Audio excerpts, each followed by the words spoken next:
Alright guys, sorry about the bit of a delay today. We are going to go ahead with the Wicked Lord versus EKA. And I'm going to let you know what map we've been gifted in the random map generator and random map selection offered by the random, competitive random.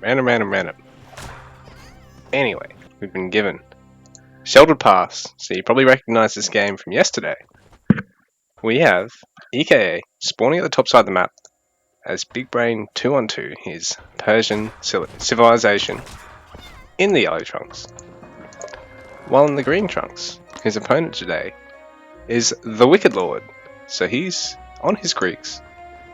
Both players taking a hunt here, but Wicked Lord not actually clearing the hunt with his scouts. That's probably gonna cost him a bit. Although he may be bringing it back to actually kill the deer now. Although he was probably just doing a quick check to see what map it was. He got far enough to actually see the fact that there is this choke in the middle of the map. So we are playing one of the most war-friendly maps, but also a very cutthroat map in the early game as well. There's not quite the amount of resources on the map that, say, Equal Footing offers, because there is this big barrier in the middle. So, compared to maps of a similar size, Sheltered Pass doesn't really offer a lot of resources, I find personally. And all this stuff out here on the far sides away from your base, it's not the easiest to take. It tends to be just as easy for your opponent to get on. This stuff that's further away from you, because the players are slightly off-center. They both are sort of pushed over. Bottom side players on the right side, top side player on the left side. So it is a bit of a fight for resources. And because the rush distance isn't huge, it does mean that barracks play is quite common. So EKA has gone for a barracks. Getting his Sparrow Bar out already. Wicked Lord, no barracks to be seen just yet. And he is starting to gather some stones, so it looks as though he's opting to play fairly defensively or greedily here, I'd say. Mixture of both, really, because it's not as though he's really invested any more heavily into his economy here before going for the stone, so I guess it's sort of fairly defensive and techish.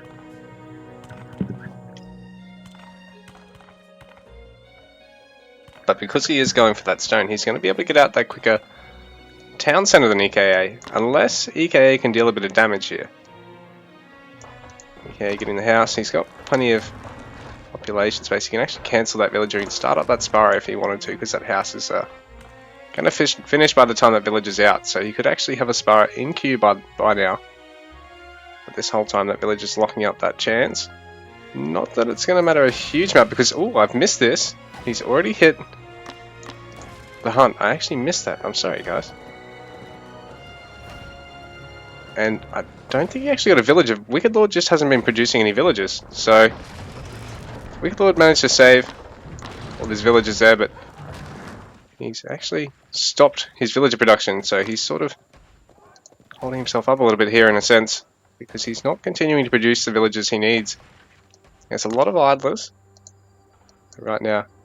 Yeah, EKA has that storehouse off him, so it's a really rough position Wicked Lord has found himself in, and he's going to lose his scout here. I don't think he realizes it's under attack. He's walling himself in. This is an interesting strat, but I don't know if it's going to work. It's a big economic decision to make. Spending all that early stone that you otherwise could have put forward to a town centre, because EKA now working towards this stone for a town centre. It's going towards walls, all that early stone Wicked Lord has gotten. Because he hasn't been producing these villagers, his economy is going to be in very, very rough shape. So, EKA coming in now with the Sparrow.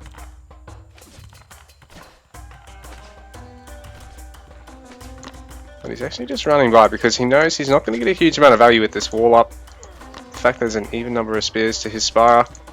So he needs more units if he wants to end the game right here, right now. So Wicked Lord's bought himself a bit of time, and he can work towards, well, he really needs to get more food, and he needs to get more villagers out, because that's just not going to cut it. He's stopped his village production at 12. EKA is up to 19.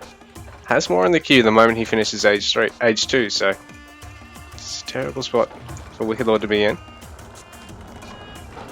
He's gonna try walling himself in, take one last stand. This is very interesting.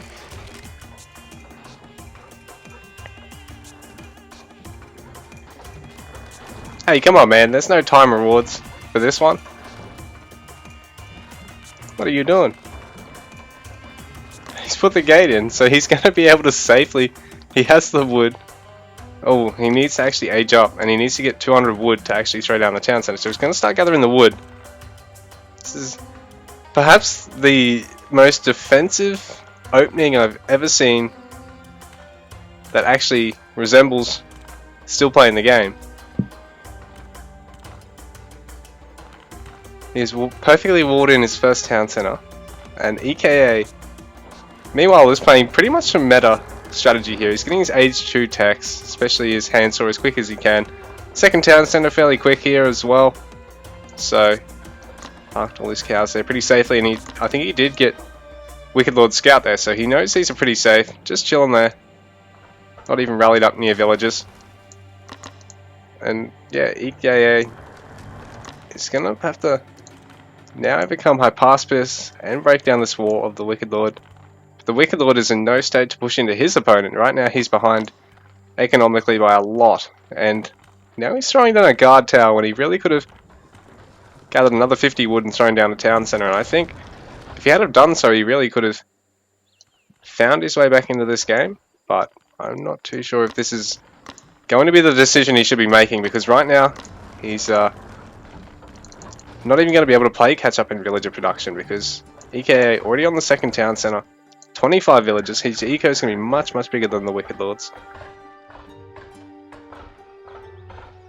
So this little bunker that the Wicked Lord has down here, we're going to have to see how long it takes for it to get cracked into. How long will it take for EKA to break this? Because I don't think that if the Wicked Lord is going to play this defensively, and if he's going to not really expand his economy any further than this, I think he's pretty much dooming himself. It just becomes a game of how much does EKA need to get in, and how fast can he get it.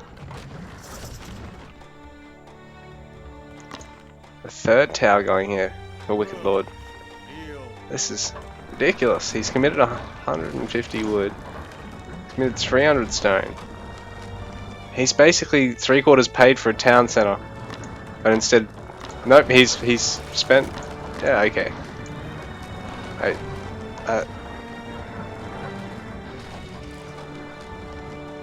This is why the game should force the PvP guide down new players' throats. Nah, just kidding. So we've got a pair of stables coming out for EKA to follow up his range. He's been continually producing some units. Once he's hit that once he's got this range finished up here, he hasn't really got any spar out, because I think he wants to add even more production, which is probably the right choice. Like, the Wicked Lord is making no attempt to expand his own economy, so EKA has probably seen the towers, or at least assumed that they're on the way, considering the wall was coming up. So he's going, you know what, I'm just going to get as much production as I can possibly make use of in the back end of age 2. I need another range now. I'm going to be able to max out behind this really easily, so he's now got the food gatherers to really possibly even restart his Sparrow production, but he might even just hold on, considering he's got double stables. Perhaps struggling a little bit to keep his own queue full here, but he seems to be massing up all the units he needs to make the push, because Bowman will be able to pick off all these infantry even behind the wall, while the Asabara and the Spara, quite good units at actually tanking the ranged fire of the town center and the 5 guard towers. Holy. Now these villages are trapped.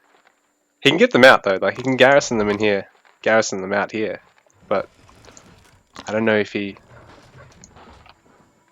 knows how to do that. And I'm not trying to be condescending, but yeah, maybe he just doesn't know he can do that. I mean, it took me a little while to figure that out.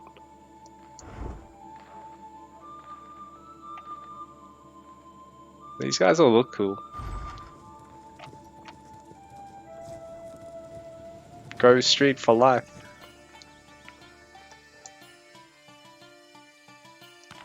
But this is perhaps the most passive game of AoEO I've ever witnessed. These guys are just playing Farming Simulator here. And I don't mean to be mean to my opponents.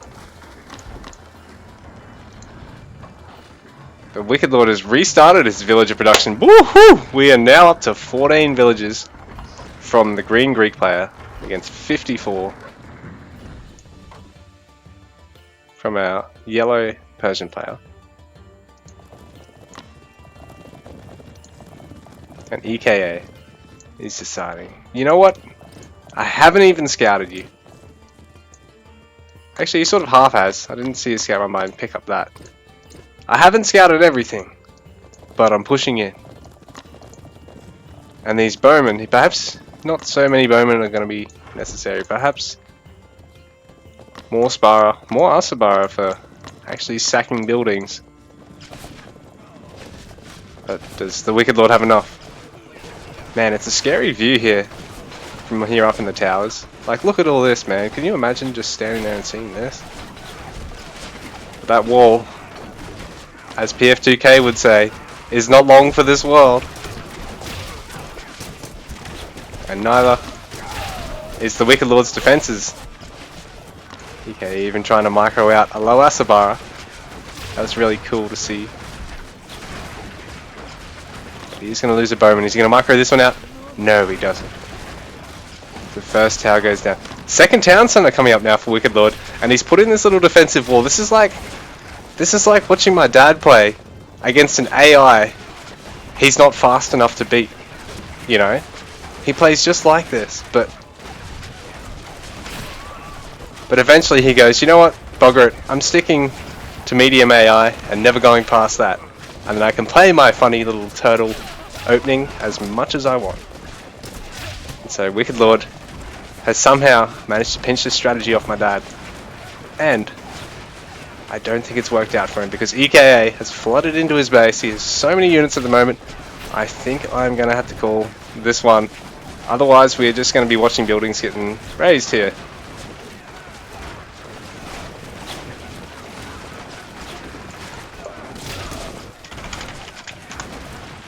Yeah, GG. Wicked Lord has said GG as well.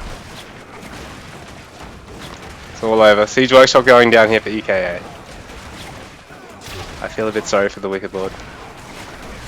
But big thanks to him for at least stepping up, and I apologise for not really being able to find someone that's a suitable opponent for him, because EKA, really crisp, really clean play. Gonna get his Age 3 town centre very soon as well, I believe. He's really set himself up quite well. Needs perhaps a little bit more food, but he's actually got 30 food gatherers, so he's really on top of that here.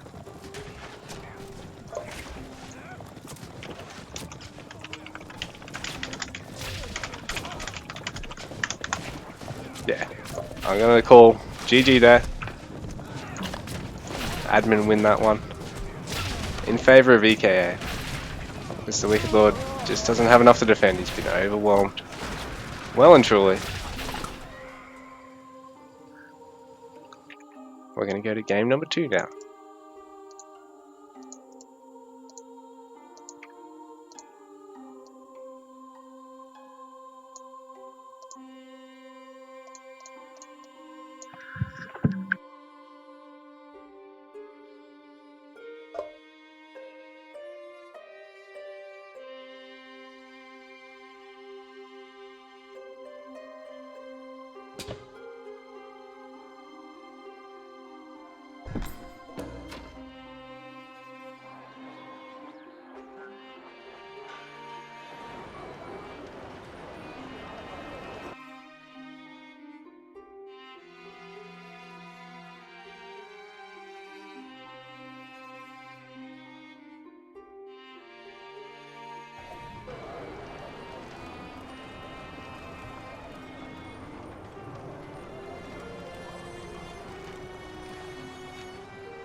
Alright guys, so we're going into game number 2.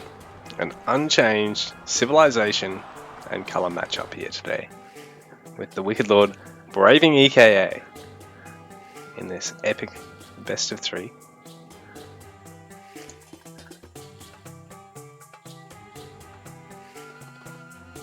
And so we've been given Treasure Island.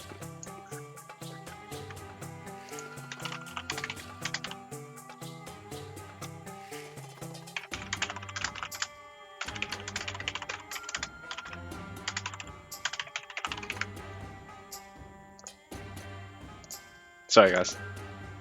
Here we are. So the Wicked Lord spawning at the top side of the map, going for a quick barracks, getting all his villagers this time, but he's not actually scouting, so that's going to cost him a little bit because he's not actually found where his hunt is. All those deer, if there's any herdables, what map it could be, all these little things. Really useful intel at this stage of the game, but he's not reaching for it yet, and he's not getting enough food to really maintain the production out of both of these. He's found the hunt now, which is good. He really needs to kill all the deer. Anyway, spawning is play number 2 today.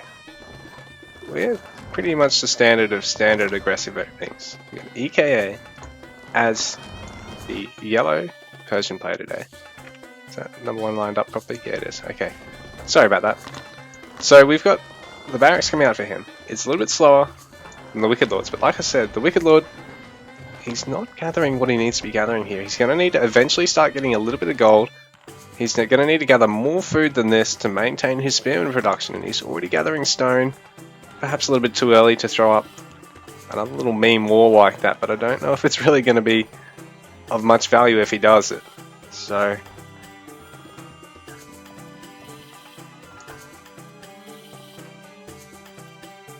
we have EKA throwing up another storehouse here, going for the more standard way of playing the game. We're getting a Spyro, another one on the way, but like I said, his opponent, the Wicked Lord, isn't maintaining continuous production out of both of these facilities, while EKA is, so other than right now where he could be having another Spyro, but he'll queue that up in a sec. There we go.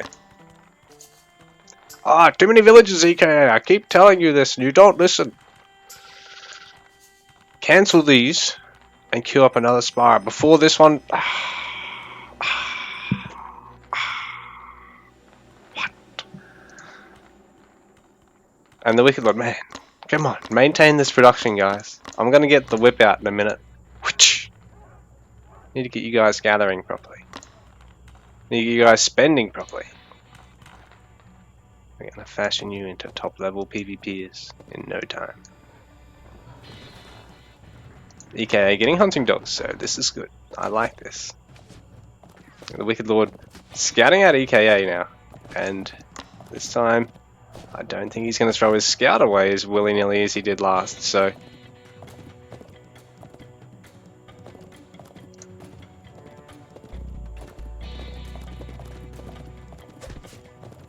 he's actually chasing EKA's scout now.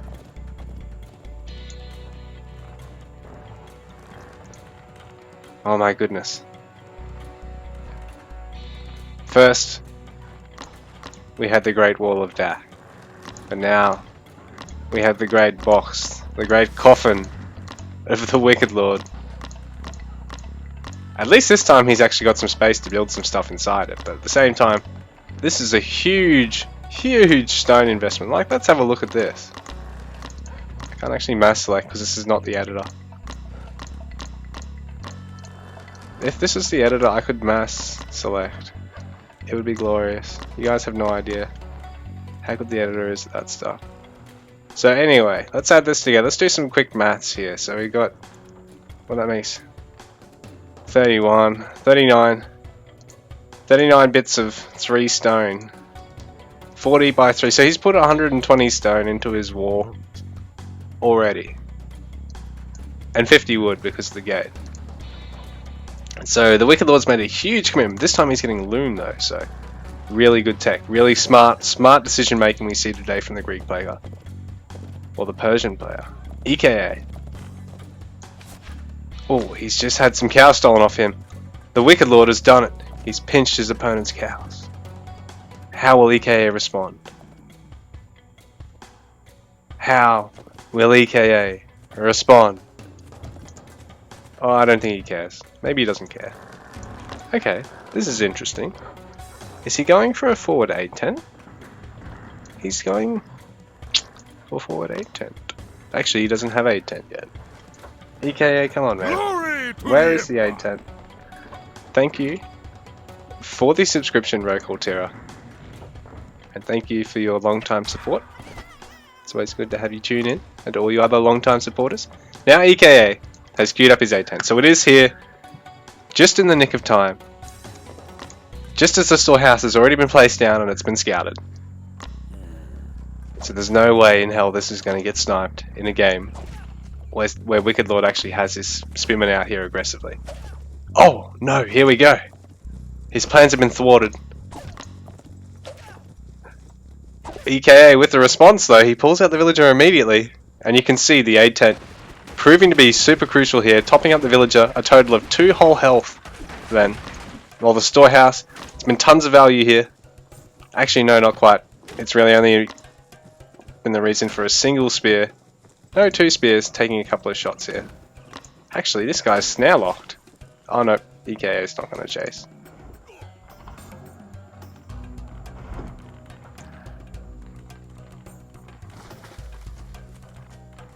So the great coffin of the Wicked Lord, for now, hasn't slammed shot.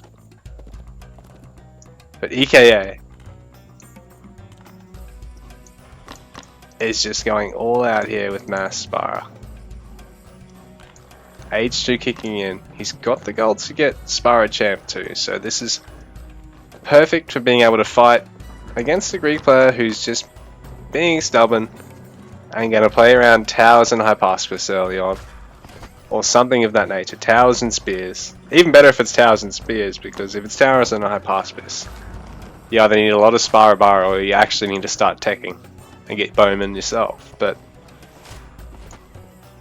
you see conditioning and Spara Champ queued up, but EKA's queued them up at the same barracks. He probably should split these across 2, have them kick in the same time, even though it means that he's not going to have one Spara Bar out in the field. It means he gets both the upgrades in at the same time, and comes out to a lot of value.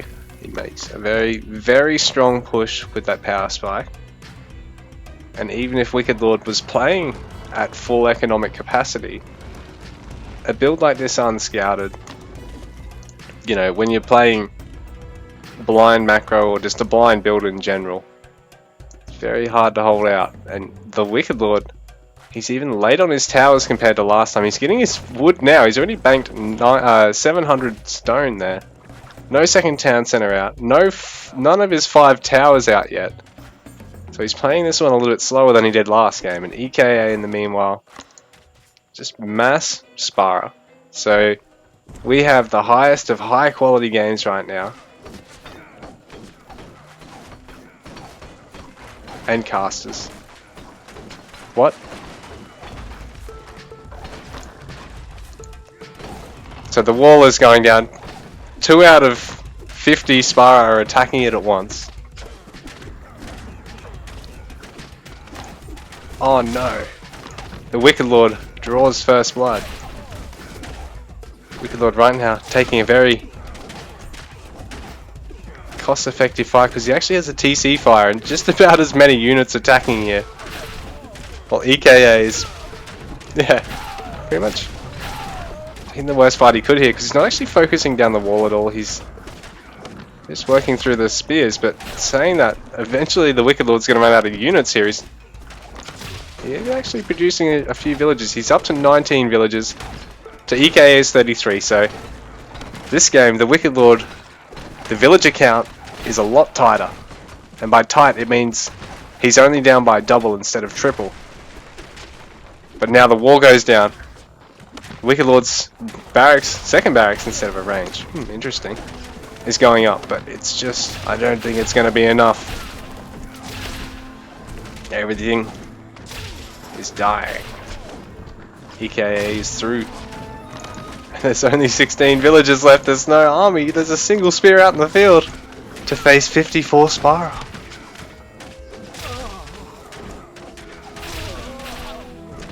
Yeah, guys, this one may be a GG. I don't know.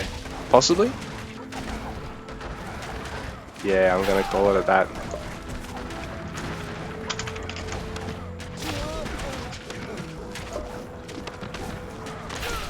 So there's up to 60 Spyro now, and the Wicked Lord only has his Wood Gatherers left, so GG. I think I might try and get a game of Greeky and someone up next, but yeah, thanks for playing today, guys. But EKA just proving to be a bit too strong today for the Wicked Lord.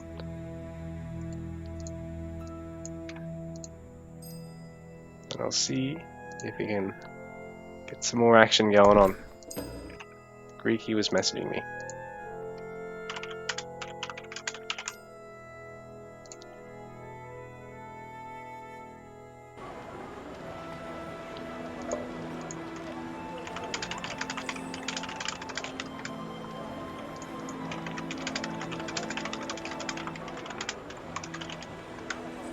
I'll just see if EKA wants to play against Greeky for a game.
Ahura Mazda bless you.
Actually, guys, I don't know if Greeky will be able to fill, but it seems as though Eshwar can come play. So we're going to have EKA versus Eshwar in a minute.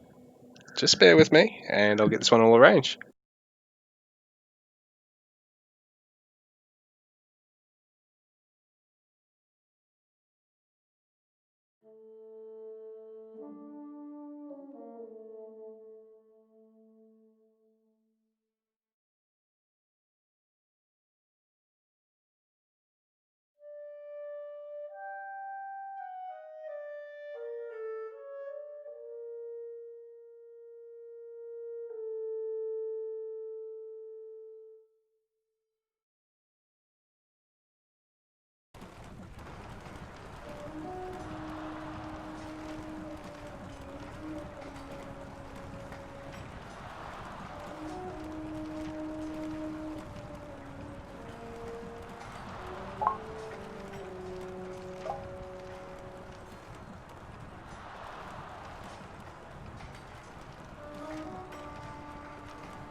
Alright guys, hold on to your hats. We've got a Battle of the Brothers matchup here between War and EKA. And it'll be the first since the last time Soldier played GUA in a casted game, whenever that was. So, hold on to your hats, folks.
Alright guys, so rather than worrying about when Roman's going to be out in the chat, we can worry about the next game because we've actually got this to go here with EKA and Eshwar in the first Battle of the Brothers game since the last time GUA played Soldier on stream. So we've actually got Eshwar spawning as his trusty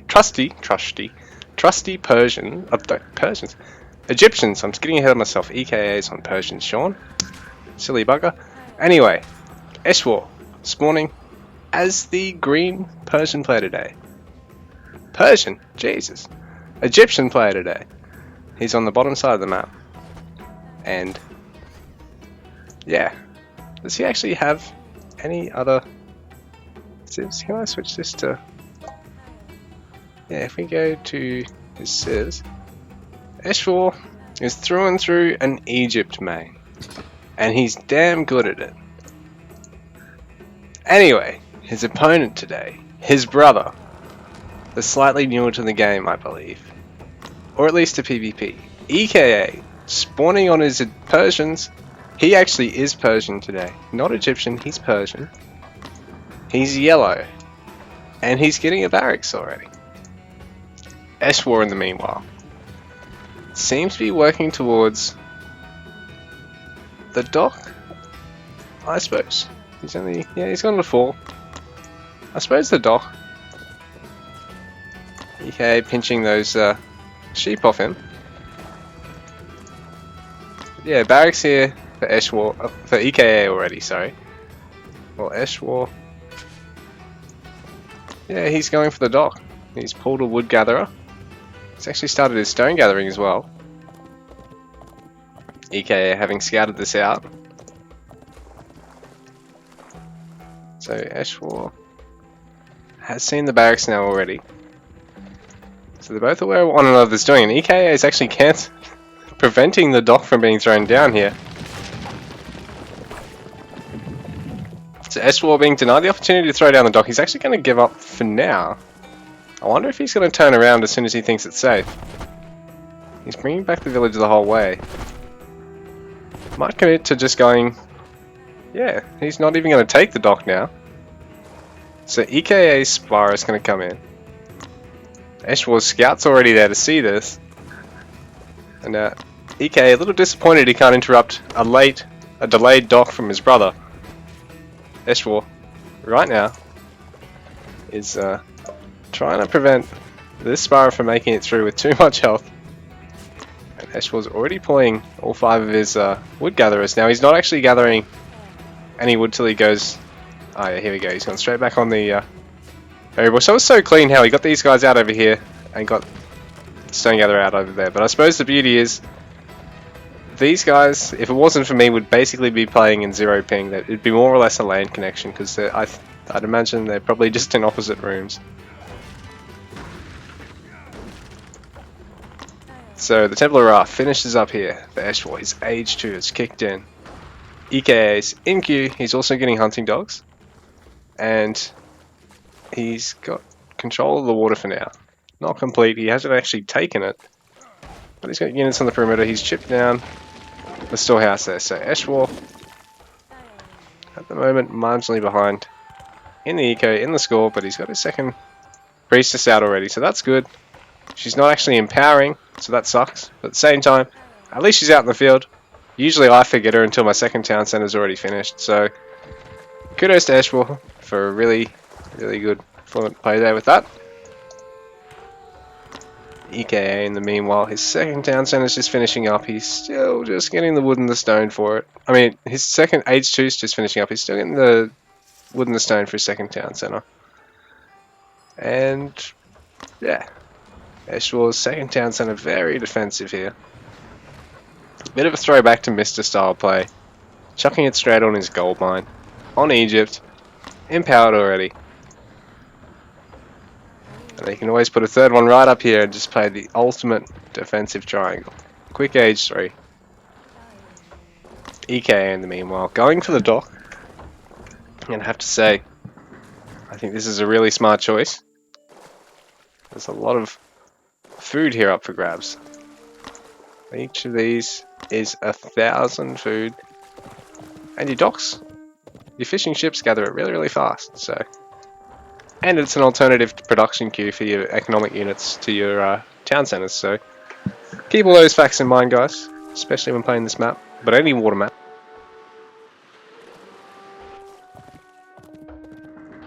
So, Eshwar trying to take the water. The EKA has scouted it, and he's going to be right to deny this for now. So, Eshwar perhaps being punished for not actually having any army out in the field yet. Because this dock is going to finish, but it's not going to have a lot of health when it does. About half, not even that. And it is going to go down before a warship comes out, I think. Yeah, I don't know if EKA... I think EKA is done at Eshwar's. Eshwar's not going to be able to get the ship out, so he does cancel it. And the dock goes down. He's going to get a stables out instead. But ooh, he needs to get the barracks out. He really needs to get the barracks out, and it's perhaps not a good idea to have it as the more aggressive, or as the more open production facility to take. Really, he probably should be trying to use this space with both of them, if he can. Put the stables here, put the barracks behind it, make it the hardest thing for your opponent to get. Throw it down first even, because the stables is going to finish up first in this position. If he wants to defend this as best he can against his brother, whoops, Eshwar really needs to try and maximize his opportunity to get a good count of Axemen out in the field, because it's a good number of Aspari here from EK. He's got 5 there, and I thought I saw another 1 or 2 laying around. Maybe I was wrong. Perhaps he's cut him at 5. The stables is going to finish up. The barracks is ultimately going to finish up, but EKA does take the storehouse instead. So Eshwar is stuck on a berries eco. EKA on a mixture of hunting dogs, huntables, and the lake. So he's going to have a huge food gathering benefit over Eshwar right now. And EKA's biggest problem right now is probably going to be over-investing in his food eco, or potentially under-investing in it as well, if he, say, spends all this while pulling villagers off in response to the fact that he's banked up nearly 1,000 food.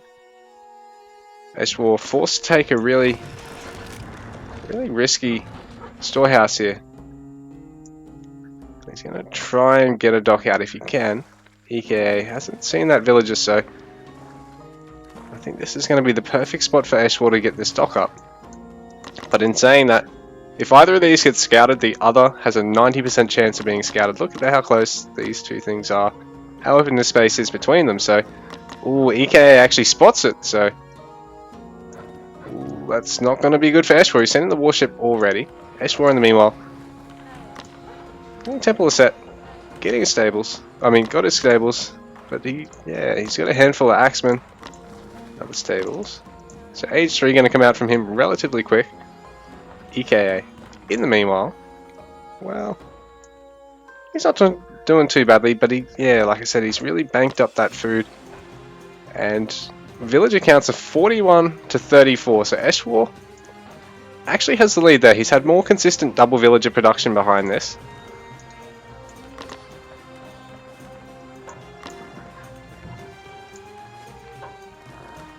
So even though the Egyptian, takes an extra second to build the villages, he's actually, for now, slightly ahead on the villager production, but EK is going to catch up on that now. I think he was a little bit slow on the second town center there, but he's really denying. Ooh, the warship does come out here from Eshwar, and he's going to go straight for the fishing ship if he can. He's actually going to try and block it from the docks and try and snipe it just to get some value before his trireme goes down. Perhaps he would have been better off cancelling it, but at least he's going to get something. He's going to try and snipe this villager as well, so he's stretching for as much value as he can, but he's not able to get it.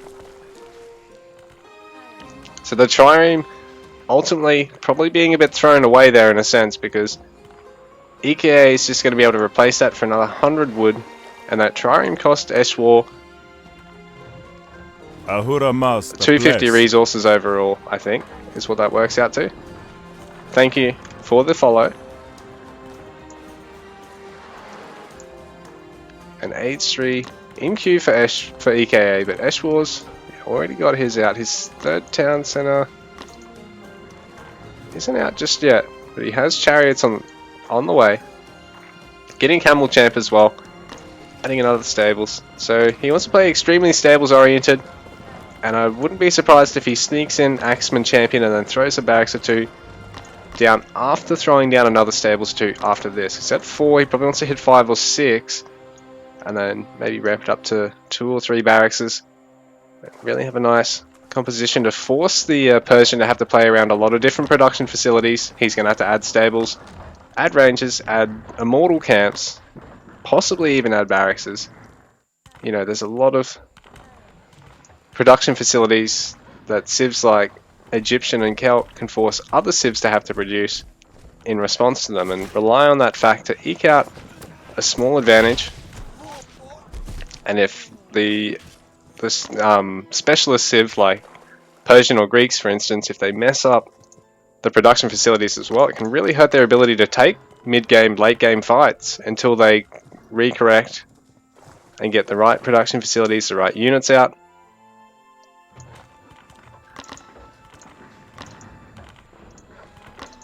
Yeah, so he's seeing his second barracks after hitting his 6th stable, so pretty much what I was expecting there. The town centre going out there as well for for Eshwar, and his Axeman champions coming in too, so like I said, he's probably going to more or less give away the fact that he's going on a heavy stables comp, go on it, but then set himself up to follow it up with Axeman. Because you really need to against, yeah, civs like, well, pretty much any other civ, but particularly Persia or Greek or Norse, for instance. You've really got to be prepared with your transition back onto the barracks units.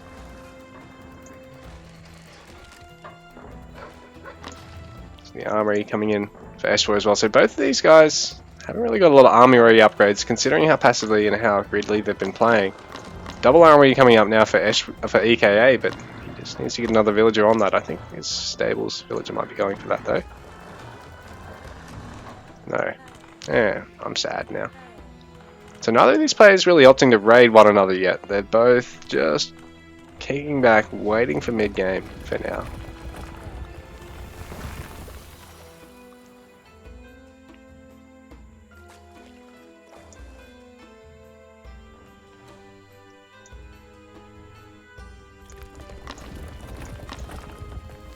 So really, really dangerous gathering here. Both players eventually working towards each other on that side, and Eshwar seems to be ahead economically still. He's 69 to 64 villages. EKA has the water, but doesn't really seem to be of a huge advantage to him at the moment. He does have quite a few fishing ships though. But right now he's slightly trailing Eshwar in terms of population. His armory upgrades slightly delayed, but he does have that second armory out. Eshwar only going for the 1 for now. So EKA will eventually overtake him in terms of armory upgrades, even though he is Persian and he has to get an extra line of the upgrades. Eshwar's not actually empowering his single armory as well, so he's not really getting the greatest benefit out of his armory tech he could.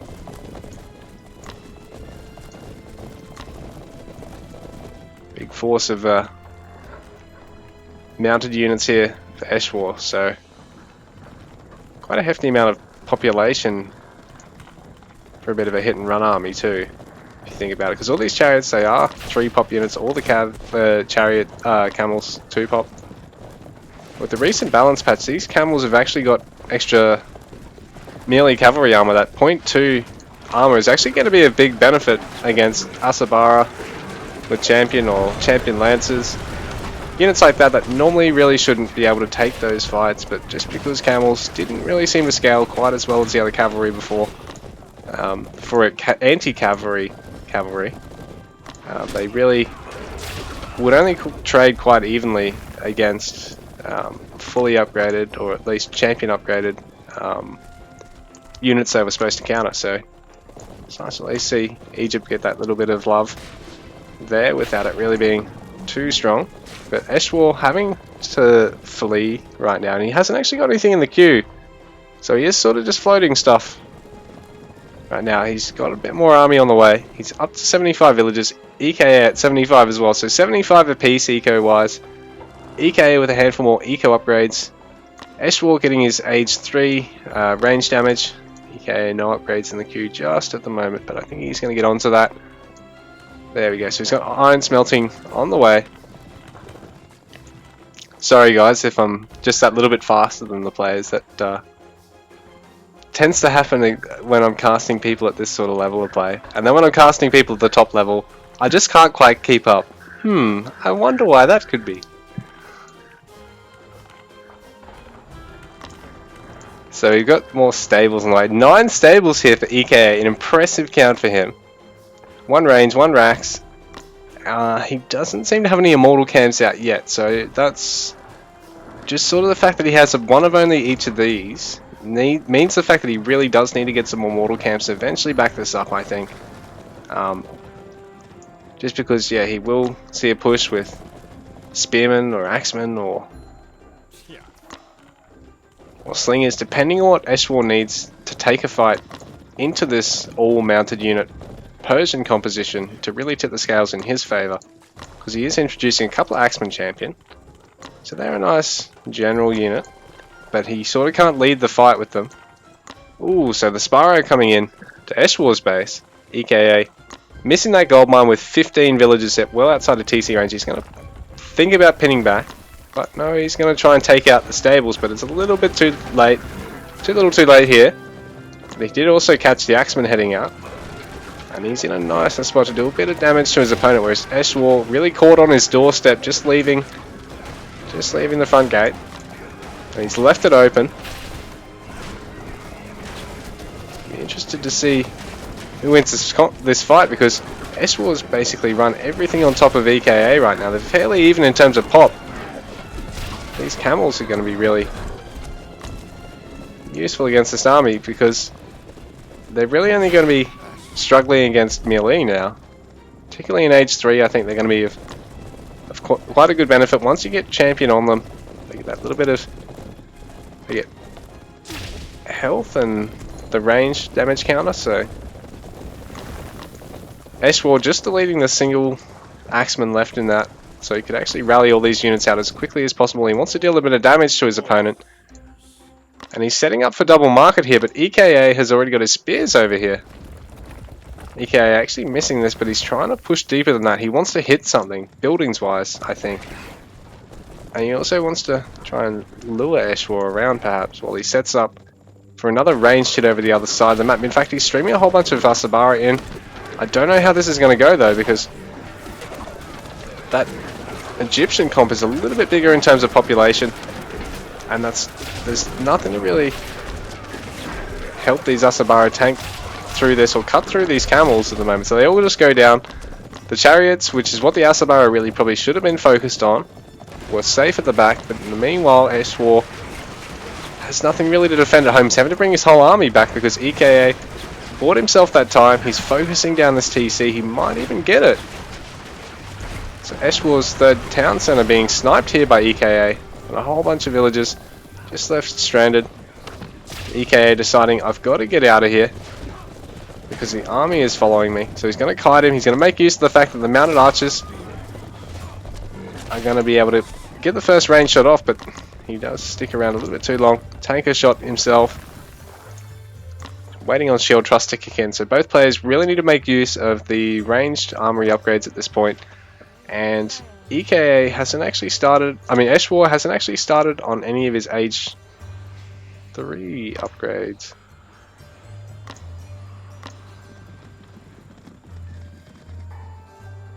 Oh no, is it EKA? Oh, Eshwar's got age 4. Actually, he has got it.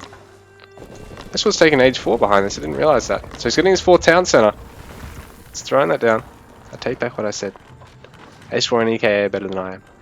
Eshwar seems to be spending better though. He's got less resources than EKA by a bit of a margin here. I think that's a big reason for the score gap. 72 villages to 87. Eshwar is slightly a lead with that right now, and he is going to interrupt this fortress. Actually making sure he gets that villager killed just in case he needs to stream units in and out of here. He does have a gap of 1 block there though, so EKA is really going to make this an interesting fight for him. And this is what I'm talking about. EKA going straight on the chariots with the Asabara, really tearing through the Egyptian army now. So now Eshwal's really got to cram out those Age 4 upgrades, take the best fights he can, and yeah, do spear floods or slinger floods behind this, or even introduce some of the elephants if he can. EKA is overrunning Eshwal right now. Eshwal is possibly regretting the fact that he picked Age 4 as quickly as he did, because right now he just doesn't have a huge amount in the bank. He's not quite maxed, and EKA is. EKA's Age 4 is kicking in now, and he seems to have that huge eco advantage over his brother right now. So EKA taking the lead right now, and he is going to get this 4th TC by the look of it, because I don't know if Eshwal is going to be able to afford maxing out behind this. He's going to throw up market and go for this gold mine on the other side, but EKA is already over there as well.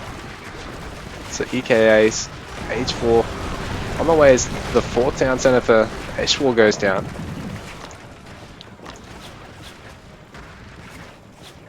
So these mounted archers are going to possibly intercept this army from Eshwal, because Eshwal's going to go over here to try and kill EKA's little greedy expansion here, but only a handful of villages, so this is actually going to be a really nice bait for EKA in a sense, because Eshwal's going to stick around to kill this, and the mounted archers just run straight in, but they're going to run into a couple of chariots, and not the best thing for them to be fighting, but...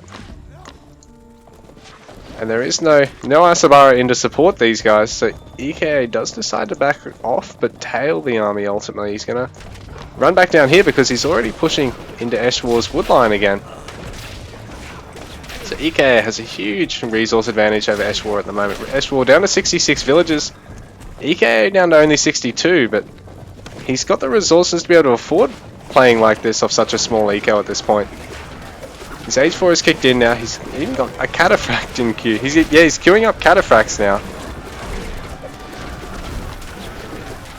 But Eshwal seems to have overrun him because the Age 4 upgrades for him are already in play. He's already got Chariot Champ.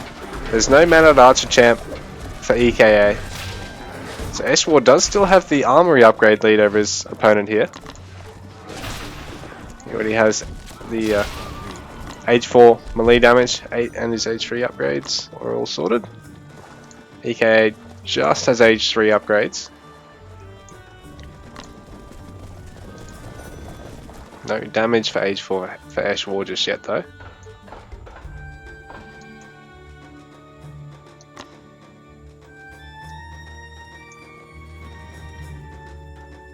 So Eshwal looking to take a fight against EKA now. He's forced EKA back and wiped out that army, so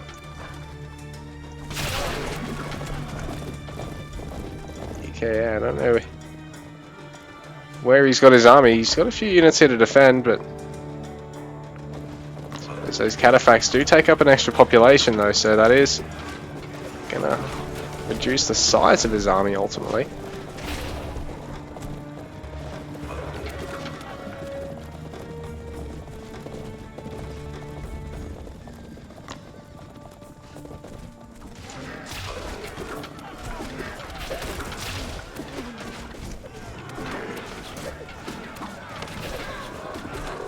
So Eshwal this time applying the pressure to EKA, who's down only 50 villages.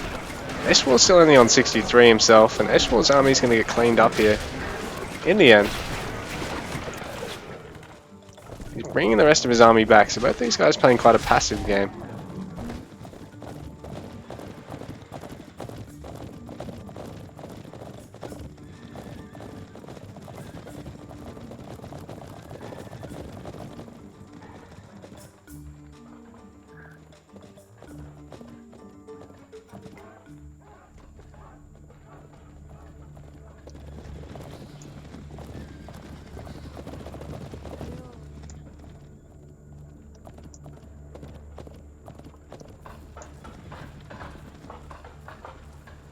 But these guys just sitting back for now. EKA just maxing out his eco, getting back up to upper 50s in his village account. Eshwal just waiting on Bodkin to kick in.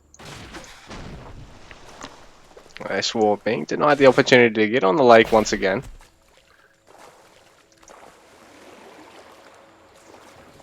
EK is going to hit him full speed, like a freight train right now. He's caught a lot of villagers here.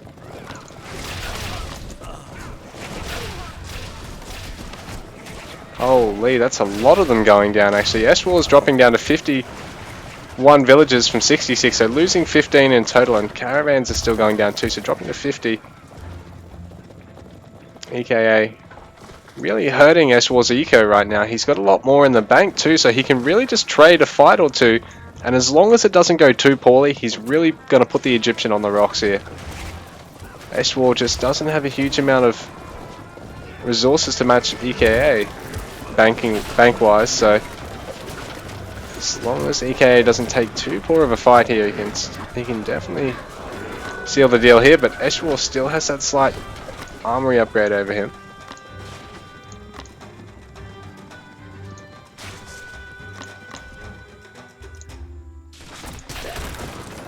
This time Eshwar raiding EKA with a handful of chariots, so he is gonna get on these gold mine villagers.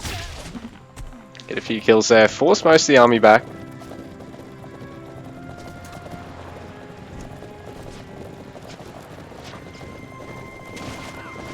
Yeah, EKA is going to chase Eshwar's raid here with his whole army. This is going to buy Eshwar a bit of time here to wait for Lamnella and Lakedama to kick in. Yeah, so the beauty of being Egyptian, they're tied up in the same upgrade, whereas for the other civs, Shield Boss and Lamnella upgrade, yeah, they're two separate upgrades. Laminar Armor and Shield Boss, two separate armor upgrade lines, so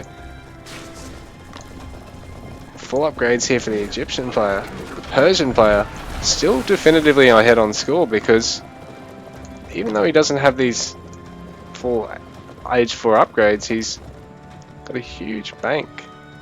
Although he's really starting to crash in terms of gold right now, so neither player has a huge amount of gold in the bank, really. Neither's really got a terribly huge market line going on. EKA is only making him 49 a trip. And this time he's trying to hit his brother in two different spots, so Eshwar having to pull his army back to defend against these guys down here.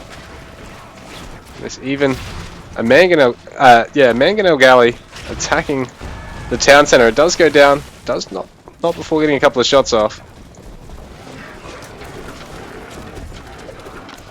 But EKA is still lacking his Age 4 upgrade, so he is ultimately going to back out because he knows he can't quite trade into this army as well as he otherwise could.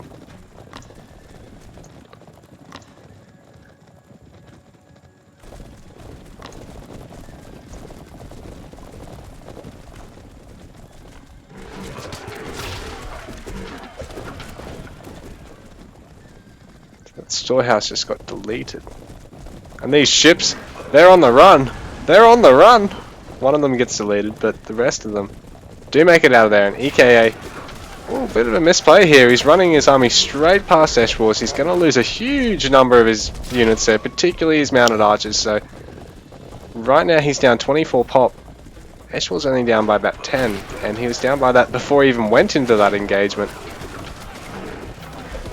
EKA, once again, bad maneuver here because he's just run in and then run back out, just taking a lot of damage.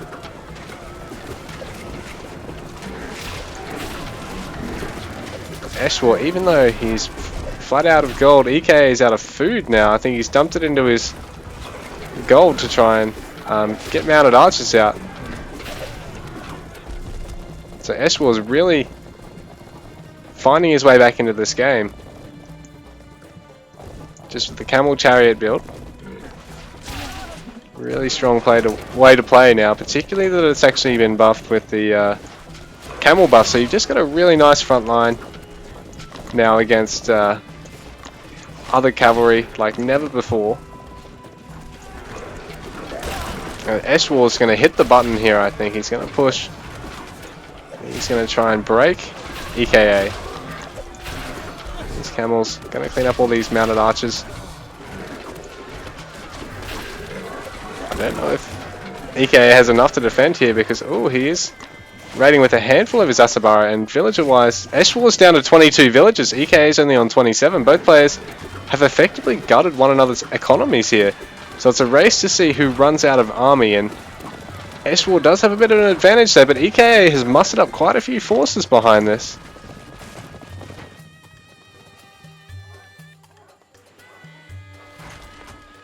But EKA losing 2 town centers. Eshwar has pretty much cleaned up EKA inside his own base. Down to 23 villages, EKA up to 28, but Eshwar still has the bigger army. And he just demolished those 2 town centers there, so I don't know if there's any sign of him slowing down. There's been no banter in the chat, which is a surprise. I thought there'd be a bit more trash talk, guys.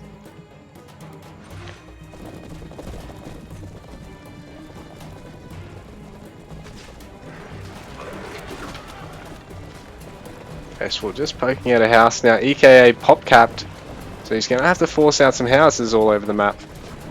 And Eshwar's going to hit the market line, so this is going to make it hard for EKA to rebalance his economy, get the stone he needs to throw up town centers, or, you know, any of these other resources he might need to make whatever he feels is going to be best to respond to Eshwar here. And right now, I think this might be one of the final battles here, because we're seeing the chariots fighting the mounted archers, backline v backline, and this is a chariot favored fight.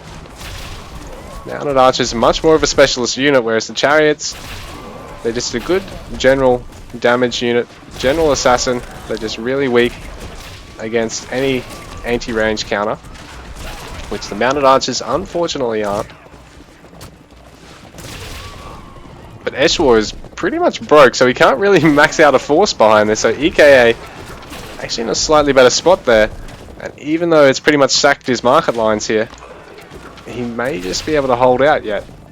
So Eshwar has really run out of resources, but he is gonna get the first market. He's gonna try and focus down the second, and he's keeping EKA at bay while this goes on. EKA has plenty of wood in the bank at the moment. He's only got 32 villagers to Eshwar's 19. So neither player with a huge villager count. EKA even harassing the market line, well, the market itself, with a handful of mounted archers. He's better off standing in the market line and getting the kills, I think, at this point. But GG, EKA taps out. Yeah. Wow. I thought they were going to total up and go forever there, but man, they just back and forth. But Eshwar deciding to pull the pin and just flatten EKA there, sniping the 2 town centers, and it was just GG from there. I think we'll go to game number 2 in just a minute, but bloody hell, that was a game to watch. Oh, I need to swap the player colors.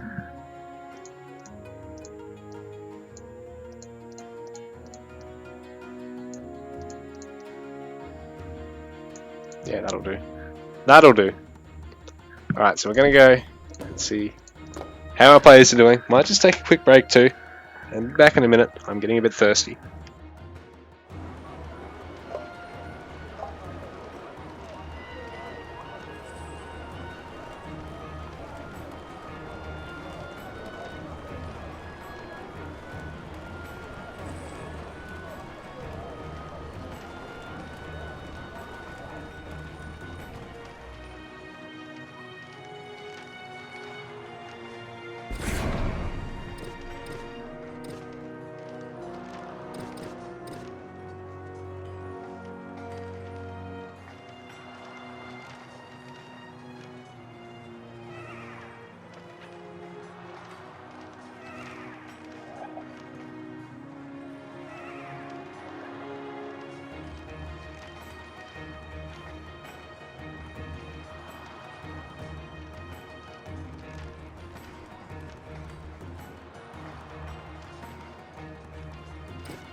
Well, all I can say is Wout knows me too well.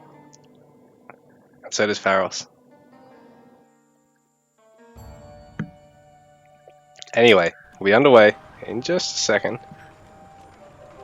We've got EKA on his Babylonian and Eshwar on his Celts to come, guys. So that'll be a hell of a game. I think very aggressive, that matchup. As long as we don't get a map like last, we're going to have a very, very aggressive game from the get-go, I believe. Not to knock Watering Hole, but actually,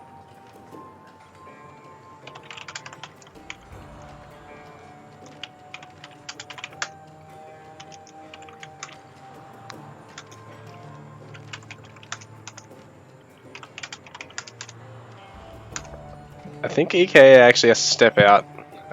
He's going to have to do something. One of the two of them has to do something, by the sounds of it. EKA is the one that's biting the bullet. So we're actually, I'm going to need a Phil game versus S4 if he's keen to play that. I think we're going to do that and jump off. So just bear with me a sec, guys. I'm going to get that all organised. Sorry to really hype this one. I'm sure you guys would have been keen to see 3 games between these two, but you'll get to see that next weekend. Oh shit, S4's going to go as well. Oops, sorry to swear. So you guys, I actually called it that. Sorry to keep this running after a smoke break, but I don't really want to be waiting another 20 minutes to cast out another 2 games between them, because that'll push me towards like midnight personally. So I'm going to call it that, guys. Apologies, but thank you for watching.